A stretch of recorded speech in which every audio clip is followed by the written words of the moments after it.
Hello and welcome to Triponvo Talks. We have Sandhya with us today. Would you like to introduce yourself to our listeners, Sandhya? Yes, hi Tanushree. Hey everyone, my name is Sandhya Majji and I'm popularly known as Pink Pebble due to my Instagram fame. I've been a solo traveler for the last 6 years. I started my first solo travel 6 years back, and since then I've been traveling regularly and creating content on Instagram and YouTube. And I also have a 9 to 5 job, and which is my primary source of income for all these years, paying my bills for my travel, for my house, and the other expenses. So I work as a program manager with one of the leading IT companies. So my passion is to travel and to create home decor videos along with my 9 to 5 job, and I've been doing it successfully for the last 6 years. So thank you so much for inviting me, and so I'm excited about this entire session. Cool, good to know. I would want to ask you, like, how did you get into traveling? What was that one point you're like, okay, now I want to travel full time? Or yeah. Um, until one point of time in my life, I never realized that I love traveling or I would become. I not even dreamed about it, or it was not. But the only thing I knew about myself is like I always loved that watching TLC and Discovery Channel while growing up. But I never thought that why I used to watch that. But now I know that in my inner self, I always want to become or I love traveling. Until, like I said, the first travel I made 6 years back was a solo travel. It was a desperate attempt to run away from my depression. So I had like a very terrible breakup. And I was into depression and a lot of things. So during that time, I wanted to do something which can take my mind off from certain things. So one of my friend who she's a avid solo traveler, she said like, okay, why do you need somebody to travel? You can just travel alone. I found it very weird because even now people will think when you're traveling alone, either you're miserable, you're lonely, you don't have friends. I had the same impression, but I just took one step. Okay, let me just do something differently. So I traveled alone. I went to Chandrashila and I did my first winter trek, and that too on New Year's Eve. One of the reasons I planned around New Year's Eve because I was lonely, alone, miserable, and crying. I thought instead of sitting at home and crying, why don't I cry in mountains? That Yeah. changed my life. One, Mhm. I did my first winter trek. That was a midnight trek. Second, I just loved the freedom and the liberty, and I felt like okay, I can do this. And I met amazing people on the trek, and yeah, so that gave me a little start. Cool. So as you talk about that, how travel helped you overcome your depression and all, so would you like to get in more detail? How do you think that traveling is good for mental health? Yeah, so it also gives you it's like if you're sitting in a closed room and think about what, how, what, when, and why things went wrong. You can also think sitting in the mountains or while traveling, because those thoughts will really be with you. You can never get rid of those thoughts. But what will change you is like your whole perspective about yourself, trying to know things, doing everything. If some things will keep you busy when you're planning, when you're organizing, when you're traveling, when you're constantly researching on things, when you reach to a new place and when you see something new in your life, the entire journey of it will keep your mind occupied, and unknowingly you'll start learning new things, and it refreshes your mind. You'll meet new people, you will meet different people of different walks of life, and when you hear to their stories, then you realize, okay, mine is nothing. If these people can do it with that kind of a background or with kind of a minimum resources, why can't I do it? So it just makes your problems feel so tiny, and makes your mind put into productive things, more positive things. I'm not saying that okay, in first travel or second travel, you boom, you will be like off your depression or you'll stop crying.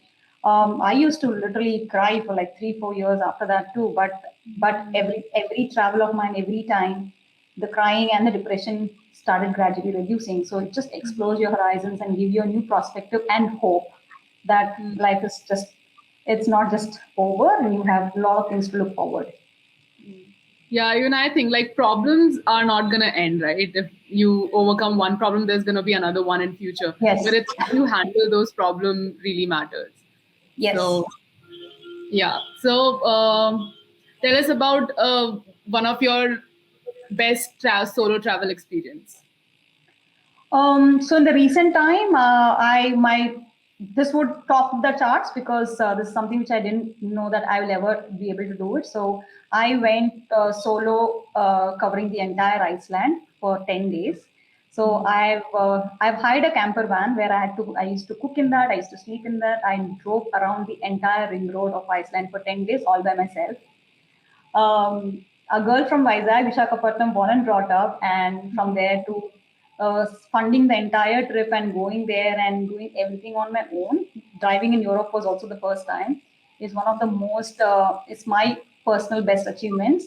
Yeah, so that was the best thing because it literally pushed my abilities of a solo traveler or a woman, or in terms of women, like how I can maneuver things, find the maps, download offline maps, and all. And Iceland is not easy. Anytime the storm can hit you, the winds are very harsh, and the terrain is like there are places where it feels like you're driving on a moon or a Mars. There is no man's land. So yeah, this was my personal best achievement, and I'm so glad and proud I did that for myself. Did, Yeah. yeah. Did you get to see the Northern Lights? Yes, yes. So Iceland and so usually these Norwegian countries or Iceland, people go during winters because they want to see northern lights. But Yeah. I chose to go just before winter because in winter the daylight is very less, so you have very less time to cover in the daytime. So I wanted to cover more places because Iceland is more than the northern lights. Like you have so many other things to see. But on the last day of my camping at 3 a.m. in the night, we saw the aura. So I was like, okay, I got lucky in this. So it's beautiful. The phenomena is beautiful. I'm glad I could get the glimpse of it. But maybe sometime I'll go in the winters just to see more of them. Yeah, for sure. Yeah, I think it's a magical experience in itself because that is something that, like, there are only certain places that you can see it in the world, and then that I think that's what makes it special. So, Yes. yeah, being a solo girl traveler, how do you convince your family, or what are their thoughts on it? So one thing which was slightly easy for me is because I was a state level hockey player and I used to travel with my hockey teams from a very young age. So that gave them little slightly confidence. But then they're okay with me traveling to sports tournaments, but they're never okay of me traveling alone.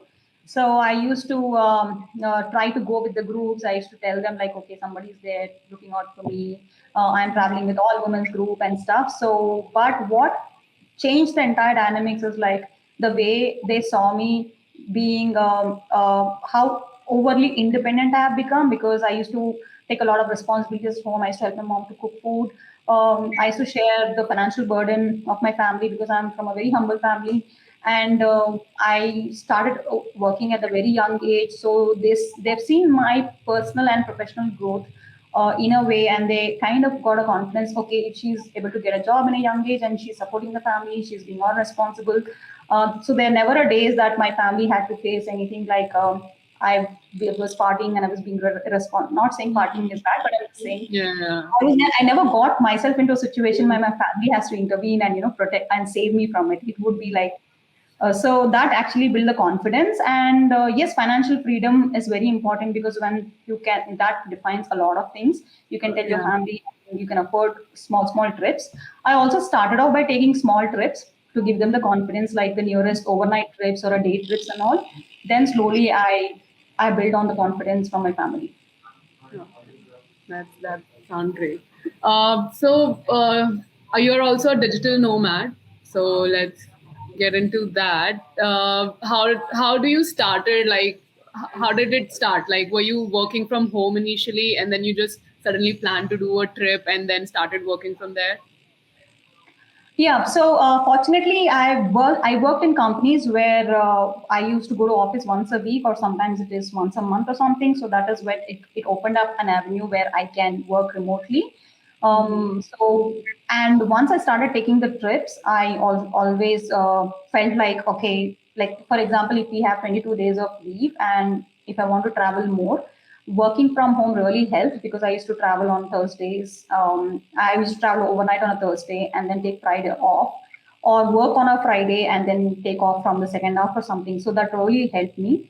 It also gave me a perspective that because like I told you that I'm from a background where I do not have the luxury to leave the job. I need to pay my own bills and I have to be financially self sufficient. So then I need to find a way to maneuver around my ambitions and my career.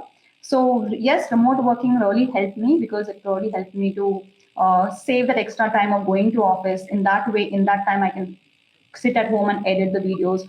Or usually people commute, waste a lot of time commuting to office, going 2 hours, coming 2 hours and stuff, right? So this flexibility also helps you in editing the content, or traveling in between the weekends, or making use of long weekends and stuff. Yeah, that sounds great.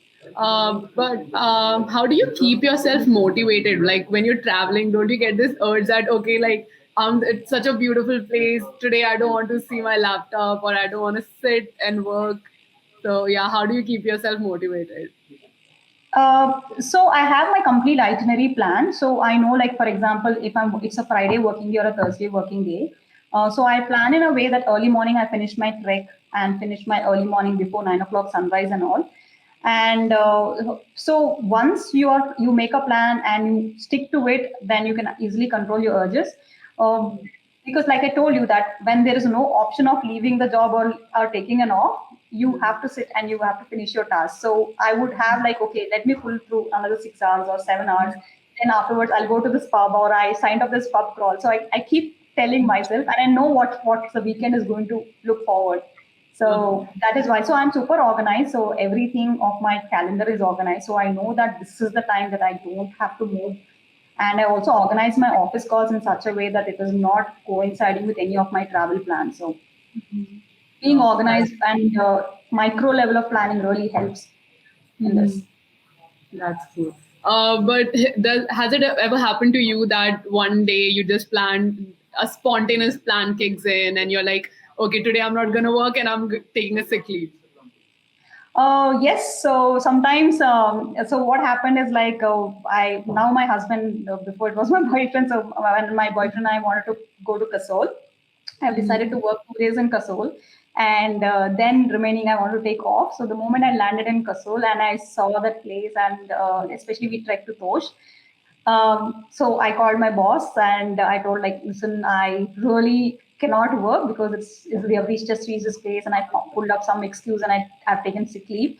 So yeah, so that was one time I had to literally ditch my office because the place, oh my god, the view from Tosh is so beautiful. While I even planned to take pictures saying that, oh, I'm working from here, but then I just didn't feel like working there. It was like so beautiful. That's great. And what are the best places to work from in India? What places would you suggest? So Himachal is very good in terms of the connectivity, and also if for example in the north, Himachal is like very prominent in terms of the network connectivity. I myself and a lot of bloggers have worked during pandemic over there. So the first thing about when you're actually narrowed on a place for digital nomad, and plus you have a job like me where you have to be constantly on in front of the laptop. The first thing is like you have to do a lot of research about network connectivity. Goa is definitely not.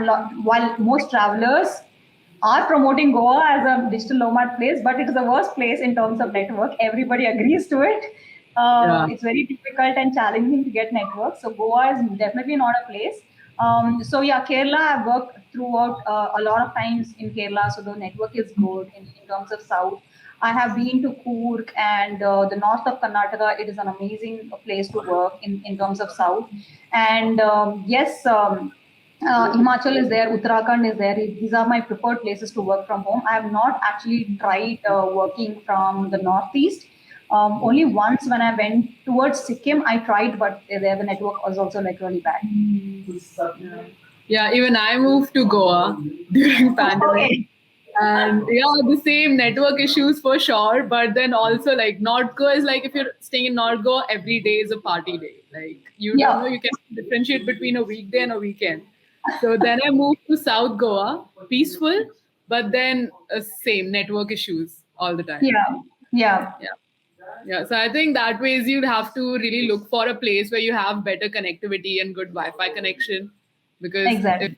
that you cannot, yeah, basically all your So work depends on Wi-Fi. which is your favorite place in terms of working remote? Oh, I'm a beach baby, so I cannot do mountains. So I grew up in Uttarakhand, but Okay.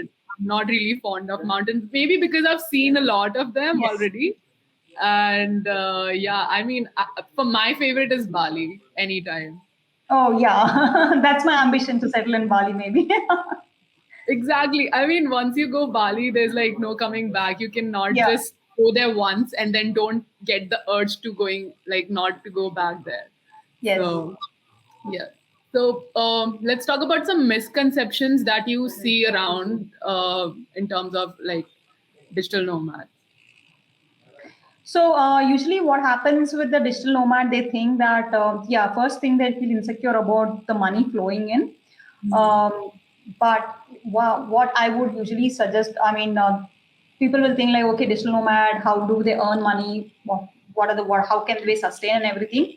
But if you're able to manage your if you live a basic lifestyle, like not a luxury handbag kind of a lifestyle, I think digital nomadism is something very good to anybody to start off with. But that is one myth they have. The second myth they have is like you will lose out on the opportunities because a lot of lifestyle bloggers, if they're in one city, they have an opportunity to grow a lot. Because you will get a local collaborations, but a digital nomad, you know, right? You'll get a remote collaborations a lot. So these are the major two myths about digital nomadism. But this is the future because every company is moving into this direction of social media and content creation wherever you are. I would say that there are a lot of avenues to earn money in digital nomadism, provided you channelize your energy. You can do affiliate marketing, you can do brand collaborations, you can create content for somebody, you can edit content for somebody, you can manage other social media pages. So many things. But in Yeah. India, a lot of people do not have a knowledge of how to leverage the digital content creation or the digital nomadism. Yeah. And can you share any funny or embarrassing stuff that happened to you, or some situation that you ended up in while working remotely from some Uh, destination? yeah, so I'll come back to Goa. So I actually, there are very few times that I lie in my workplace that I'm not well and I end up in Goa. So I told my boss that I am not well and I had to plan with my boyfriend and I was chilling in Goa. And that time I'm a very small time Instagrammer. I hardly have 2,000 followers. So there's no way anybody will go to find or I bump into. But I bumped into another team member who works sits right next to me and he happens to know my management and he tagged me that look who I found and I got busted in office and it was very embarrassing because and I just joined the office and that is the time I had to build some reputation and prove my worth. In first 2 months of joining the office, imagine you lie to your boss and you get busted in Goa and I was totally drunk when he took the picture. uh, it was so difficult to explain and I had to be very honest saying that sorry it's a last minute plan and yeah it was quite embarrassing. And afterwards Priority. to recover from that to build that I had to work like a lot to get my reputation back. Yes. Uh, Hope you did. Yeah, I did. Cool. And would you like to give some advice to people who would want to start their journey as a digital nomad? Yeah, Uh, so what happens usually if somebody wants to be a digital nomad, first of all, I mean, everybody's situation is different. Like if you have financial responsibilities, you need to understand you had enough savings to take care of your XYZ expenses because we all have our OPEX operational expenses, right, for us. So that is one thing that you need to be completely sorted out. And second thing is you need to completely have a vision and a plan, like what you're going to create, how you're going to create, what are the sources of income, and even before you go all digital, I would suggest that you test the waters, you see if this is what something you like, take few trips, try to maneuver yourself, putting in a situations where working from different places, trying to handle everything and not taking funds from emergency fund, not using money from emergency fund, a lot of things. Because at the end of the day, why I always emphasize on finances, this is the make or break situation for a lot of people. Like you start something and then you don't earn enough money or you don't see yourself or you don't sustain for a long time, people just give up. So all I say is like to test the waters, do little trial and errors, and then see if there's something which you really like. Yeah, but and digital nomadism is like super easy. It is not so complicated. If you trust yourself, and you have a proper plan in place, you can just take the first step. So, but did you face any challenges when you initially started digital nomad? journey? Um, yeah, so like you said, like I had a lot of temptations. Like when you go to a place and you immediately want to, like you are a traveler yourself, like you immediately want to explore the place, but then you have to sit, work, organize things, internet issues, and noise around the things. And also when you sit in office and work, when you sit in your home and work, your concentration levels are much better. You can control the environment around you. But when you are a digital sitting in a cafe and working, there are a lot of things, elements that happen. So how you avoid the nuisance around you and be focused is one thing that I slowly started mastering. And being completely organized about the work, calendar, prioritizing your task is something. The other things. Third thing is managing your other schedules. Like I'm into fitness, no matter what, I have to work out. So when you're actually not in one place and when you're not going to a gym, then staying in a remote place where there's no access to gym or a particular kind of lifestyle, how to eat healthy food and maintain your healthy lifestyle becomes very challenging. So these are the things which I actually struggled initially. Yeah, and I learned over the period of time. So we heard that you recently got married. So would you like to share that experience with us? Yeah, so we did an elopement wedding. So it is not very prominent in India. So it is prominent overseas, where the elopement wedding is nothing something that just the bride and the bridegroom flies to some exotic location and they just get married. Or you can even get married in an Indian style or a Western style. So because we both are avid travelers and we really wanted to just get a register wedding and not spend that money on a lavish Indian wedding. So we thought, okay, let's get registered and use that money and travel and just come back, you know. So when we were doing it, why we convinced our parents, okay, we don't want a big wedding, we'll get registered. But then when I went to Iceland, I saw one couple. They hired a camper van like me. I saw them getting married in Iceland, and then I asked him what is this, and they told me like it's an elopement wedding. Then I researched about it, and I was like, okay, if I'm getting a registered marriage, why can't I get married somewhere else? Then I ran this idea with my boyfriend, and I thought I was a little hesitant whether he will agree it or not. And he jumped on it. He's like, no, this is something different, and I want to do it. So we planned our wedding in Bali, and we decided whether it should be a beach or a waterfall. Then we both researched everything, and then we narrowed down on the waterfall. So we wanted something very natural, rustic, and no big hangama and stuff. So we got married in one of the famous waterfalls in Bali. It's called Tibuana Waterfall. It's just two of us and friends. They were just there in part of the they Bali was their travel plans, and they kind of adjusted the dates because they knew that we're getting married. But ideally, we did not invite much people, or it was not an invite or like invited kind of a wedding. It's just two of us. And Nice. he's a Bengali, I'm a Telugu, so we decided to get married on mutual grounds. And he said like, I want to see you in a dress, and I want to let's take a vow and just get married. I don't believe in any of these traditions. I was like, yeah, okay. So yeah, I wore a dress, and yeah, I wore a dress, and I didn't want anybody to give me away. I said like, I'm an independent woman. I'm going to walk the aisle all alone, and yeah, I'm walking into this with all my senses, and this is what I want to do. So yeah, it was one of the beautiful moments in my life, and yeah, it's just so perfect. But as a child or as a teenager, did you ever plan on like, okay, I'm gonna get married like this, or like No. it happens like Bollywood style that I want to wear like this designer's lehenga only, and then yeah. So, did you ever had those sort of things like those Yeah, thoughts? I wanted a typical South Indian wedding while growing up, and I bought every kind. I had every kind of jewelry what a South Indian bride is supposed to have, right from a gold waist belt to everything I have. Kanjivaram saris. My mom also imagined that to see me in Kanjivaram saris and everything. But this is something I never thought I live. I evolved myself so much so that I felt like okay, this is the most important thing for me was to avoid any drama that can happen in a wedding. Also, not to spend so much money and to support a sustainable way of getting married. In fact, our wedding is a zero waste wedding. So there is no plastic involved, there is no wastage involved, there is no electricity involved. It's on a daytime, and all the flowers were natural, so we didn't litter the place. So it was like and I always support this ecotourism and eco-friendly kind of a lifestyle. So yeah, and the only thing is like, yeah, we wanted to do fairas and all, but the fairas and all, it became like it's in a jungle. and we didn't want to create any disturbance to the mother nature over there by putting everything. So that's one thing which we eliminated. But otherwise, it is the perfect wedding which I never dreamed of. Right.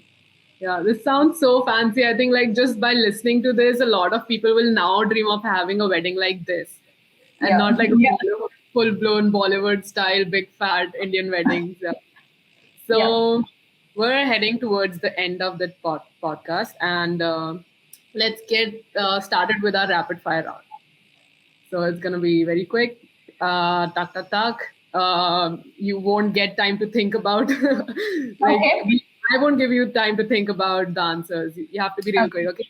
So the first question is, what's your favorite app or tool to stay productive while you're on road? Um, Good my question. team meetings, yeah, the meeting calendar, Okay. Do you prefer work from co-working spaces or a coffee shop? coffee shop, Working from an island in Bali or mountains in Europe? Bali, Okay. Traveling one country for 4 months or four different countries in 1 month each? four different countries, A flexible schedule or a steady income stream?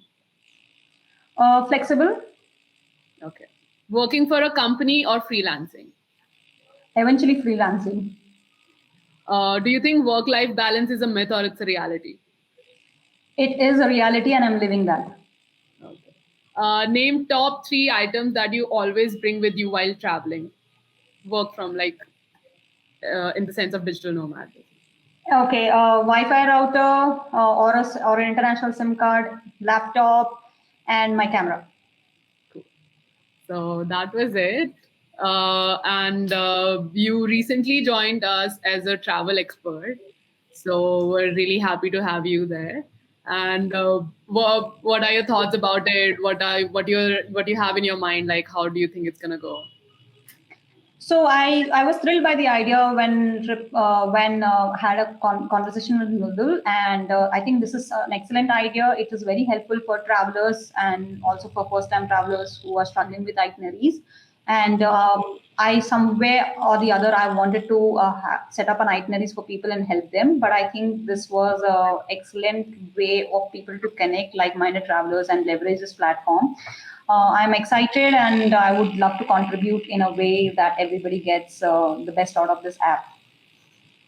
Thank you so much. And this was a really wonderful call, like the podcast. And yeah, I hope you inspired a lot of people like solo girl travelers, digital nomads, and even the brides to be who are planning to have a sustainable wedding. So yeah, it was really wonderful. Thank you so much, Sandhya. Thanks, Tanushree. Thank you. Likewise, and all the best. Thank you. Do you have something to say about the podcast, about Triponvo, or about the whole thing? Nothing. All the best, and I'm sure you're also a solo traveler. Thank you for inspiring every other girl, and thank you for hosting me and giving me this platform.